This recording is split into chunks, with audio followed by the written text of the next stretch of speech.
아름다움을 찾아주는 연세회피성형외과원장 이건창입니다. 수술이나 시술을 하고 나면 그에 따른 회복기가 따르게 되는데요. 남들에 비해 유독 붓기나 멍이 많다거나 내가 생각했던 효과가 바로 눈에 보이지 않으면 수술이 잘못된 거 아닌가 뭔가 불안하고 초조한 마음이 생기기 마련입니다. 오늘은 요즘 관심도와 인기가 많은 수술들과 부작용, 여러분들이 불안해하시는 회복 기간에 올 수 있는 여러 가지 상황에 대해 알아보겠습니다.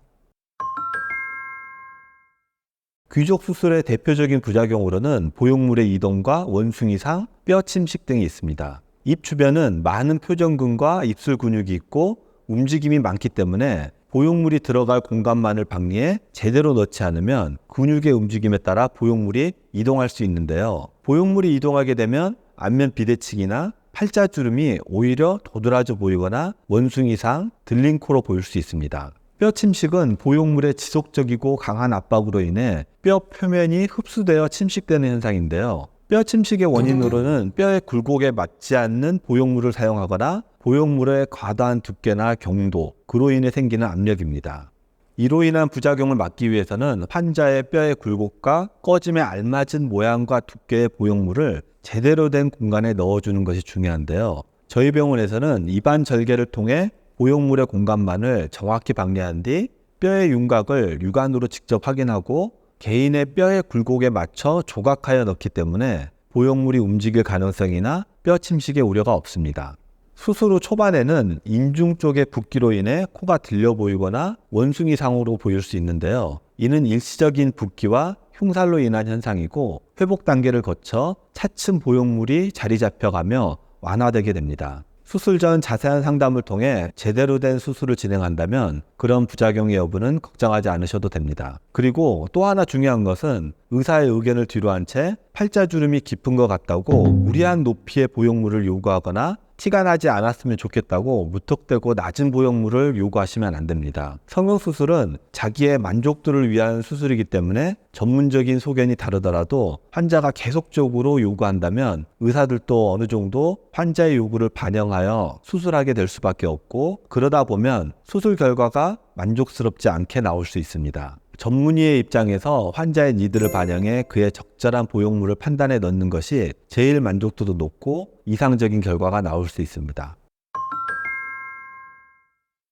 업리프팅은 절개를 통해 유지인대를 잘라주고 스마스층을 당겨서 새로운 위치에 유착시킨 후 여분의 피부는 잘라내는 절개 리프팅인데요. 보통 수술 당일과 일주일까지는 피부가 당겨 올라간 것이 직접적으로 보이지만 수술 후 3에서 4주차부터는 피부 박리가 넓기 때문에 박리된 범위에 흉살이 생기고 붓기가 아래쪽으로 내려오면서 다시 얼굴이 무겁게 처지는 느낌과 수술 전으로 돌아간 듯한 변화들이 보이게 됩니다. 보통 이 시기에 수술 직후는 잘 올라갔었는데 왜 한 달도 안 돼서 다시 처진 건지, 제대로 리프팅이 되지 않은 것이 아닌가 걱정하시는 분들이 생기는데요. 피부가 벌어졌다 다시 붙으려면 콜라겐 형성과 함께 흉살 생성이 일반적입니다. 이는 정상적인 회복 과정이고 잔 붓기가 빠지고 상처 회복과 유착을 위해 단단해졌던 피부 조직이 풀어지면 리프팅된 얼굴 라인이 드러나면서 만족도가 높아지는 수술이기 때문에 이 시기에는 피부가 제대로 유착이 될 수 있도록 과한 피부 자극이나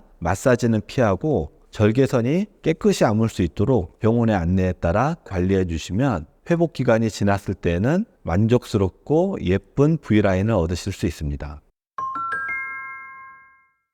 미간 차단술은 겉으로 보이는 특별한 부작용은 없지만 미간에는 신경이 많이 몰려있는 만큼 경험이 풍부한 의사로부터 시술받는 것이 매우 중요합니다. 섬세한 신경 추적으로 문제가 되는 신경만을 타깃으로 시술한다면 전혀 부작용 없이 반영구적인 효과를 얻을 수 있는 안티에이징 시술이지만 인상을 찌푸리는 신경만이 아닌 무분별한 신경 차단의 경우 시술 후 묘하게 흐트러진 어색한 얼굴로 보일 수 있고 이마가 내려앉아 보이거나 눈뜨기가 힘들게 느껴질 수도 있습니다. 시술 부위가 눈썹뼈와 근접하고 쉽게 붓는 부위다 보니 초반 일주일 정도는 눈두덩이 붓기나 불편함이 있을 수 있는데요. 책이나 스마트폰, 컴퓨터 등을 장시간 사용하며 집중하는 과정에서 무의식적으로 미간을 찌푸리는 힘이 지속적으로 발생하면 미간에 차단시킨 근육이 다시 발달하거나 재발할 수 있습니다. 미간 쪽 신경과 근육이 발달되어 있는 분들이 있고, 그런 상태에서 한 번에 무리하여 신경을 차단하면 아예 움직여지지 않는 근육 대신 보상 근육 작용으로 인해 지속적인 두통이 오거나 다른 부작용이 생길 수 있기 때문에